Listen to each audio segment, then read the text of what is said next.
বাংলাদেশের মানুষ এমপির সাইনবোর্ড দিয়ে দখলবাজিকে আর দেখতে চায় না।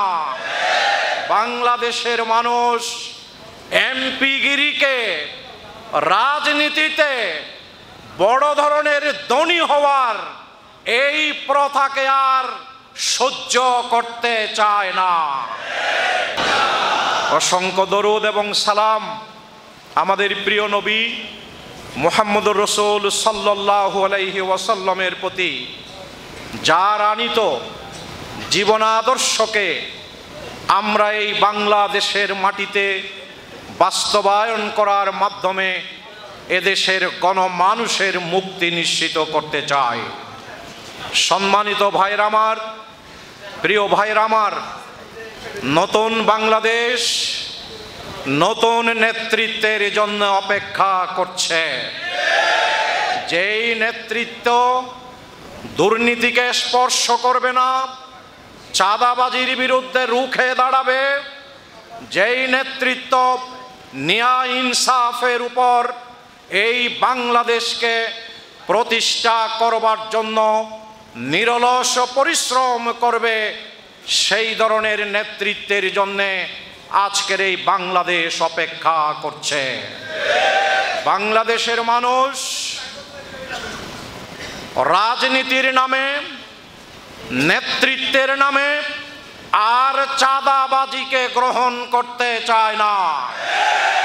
বাংলাদেশের মানুষ এমপির সাইনবোর্ড দিয়ে দখলবাজিকে আর দেখতে চায় না।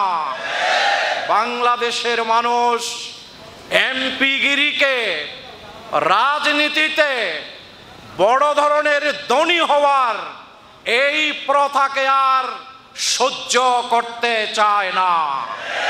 বাংলাদেশের মানুষ আজ সৎ, যোগ্য, বলিষ্ঠ, মেধাবী, দেশপ্রেমিক এই নতুন বাংলাদেশ বিনির্মাণে যারা দক্ষতার সাথে, যোগ্যতার সাথে ভূমিকা পালন করতে পারবে, সেই ধরনের নেতৃত্বকে আজকের বাংলাদেশ চায়। আমাদের দামাল সন্তানেরা, তরুণ যুবকরা, ছাত্র জনতা রক্ত দিয়েছে, জীবন দিয়েছে, শহীদ হয়েছে, পঙ্গুত্ব বরণ করেছে একটি ইনসাফ ভিত্তিক বাংলাদেশের জন্য। তারা জীবন দিয়েছে সাদাবাজ মুক্ত একটি বাংলাদেশের জন্য। তারা জীবন দিয়েছে মেধাবীদেরকে নিয়ে একটি নতুন ধারার পার্লামেন্ট গঠন করার জন্য। এই নতুন ধারার মেধাবীদেরকে নিয়ে পার্লামেন্ট গঠন করবার জন্য জামাত ইসলামী সহ অনেকগুলো রাজনৈতিক দল নির্বাচন ব্যবস্থায় একটি মৌলিক পরিবর্তন, পিআর সিস্টেমে নির্বাচনের কথা বলেছে। এই পিআর সিস্টেমে যদি নির্বাচন হয়, তাহলে দলের মেধাবী নেতারা সেই পার্লামেন্ট সদস্য হতে পারবে। পিআর পদ্ধতিতে যদি নির্বাচন হয়, প্রায় সকল দলগুলোর ছোট বড় বাংলাদেশের পার্লামেন্টে প্রতিনিধিত্ব করার সুযোগ হবে। পিআর পদ্ধতিতে যদি নির্বাচন হয়, বাংলাদেশের সকল মানুষের, সকল ভোটারের ভোটের মূল্য পাওয়া যাবে।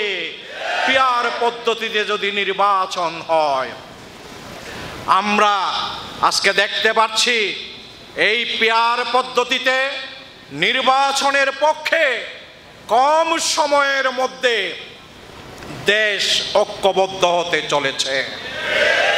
সম্মানিত ভাইরা আমার, এই পিআর পদ্ধতিতে নির্বাচন অনুষ্ঠিত হলে সত্যিকারের নতুন বাংলাদেশের জন্য যারা জীবন দিয়েছে, শহীদ হয়েছে, তাদের শাহাদাত সার্থক হবে।